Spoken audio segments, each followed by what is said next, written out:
السلام علیکم ورحمۃ اللہ وبرکاتہ۔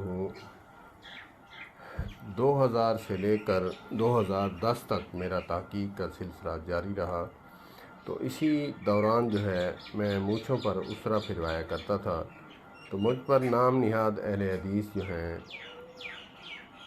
تانے کسا کرتے تھے کہ شاہ من نورانی صاحب جو ہیں اہل سنت والجماعت کے، آپ اس طرح لگتے ہو۔ مجھے شاہ من نورانی بلاتے تھے، تو مجھے بھی بڑی تکلیف ہوتی کہ ایسے کیوں کہتے ہیں، میں تو سنت پر عمل کرتا ہوں۔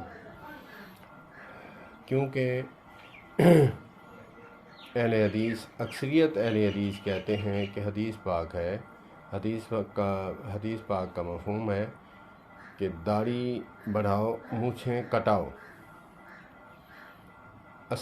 اصل جو ہے نا، اکثریت جو ہے وہ حدیث پاک کے ظاہر پر عمل کرتے ہیں،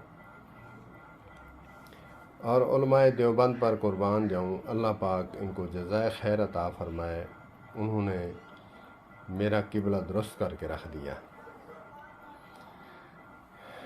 تو میں تحقیق میں لگ گیا، علماء دیوبند کے پاس جانا، علماء اہل حدیث کے پاس جانا، علماء بریلوی کے پاس نہیں جاتا تھا، کیونکہ یہ دونوں ایک ہی امام کے مقلد ہیں۔ تو میں نے کہا کہ دونوں کے مسائل ایک ہیں، تو یہ تھوڑا قریب تھے ہمارے، تو ان کے پاس جانا۔ تو اس تحقیق میں لگ گیا کہ یہ مونچھوں کا مسئلہ ہے کیا۔ تو ایک اللہ پاک جزائے خیر عطا فرمائے، میرے کزن ہیں، عالم دین ہیں، تو میں نے ان سے مؤدبانہ گزارش کی کہ یار مجھے بتاؤ کیا اصل حقیقت ہے۔ وہ بھی چاہتے ہیں کہ ہم جنت میں جائیں، ہم بھی چاہتے ہیں جنت میں جائیں، تو پھر یہ کیا؟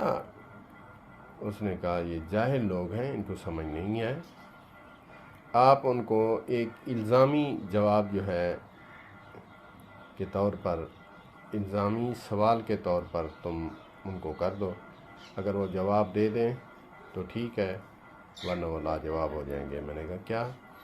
کہا کہ اگرچہ کاٹنے والی بات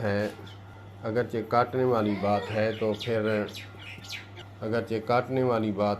تو پھر بغل اور زیر ناف بال اور مونچھیں، ان تینوں کا حکم ایک ہے۔ تو اگر کاٹنا ہی ہے تو پھر زیر ناف بال بھی کاٹا کریں کینچی کے ساتھ، اور بغل کے بال بھی کاٹا کریں۔ تو میں نے جب سوال کیا تو چپ کے تالے لگ گئے۔ اللہ پاک ان کو جزائے خیر عطا فرمائے، میرے کزن کو بہت سارے مسئلے تھے، بندہ تحقیق کرنے پر لگ جائے تو بات سمجھ آ جاتی ہے۔ اللہ پاک ان کو جزائے خیر عطا فرمائے، اللہ پاک مزید مسلکی تعصب سے ہٹ کر ایک دوسرے کو سمجھنے کی توفیق عطا فرمائے۔ السلام علیکم ورحمۃ اللہ وبرکاتہ۔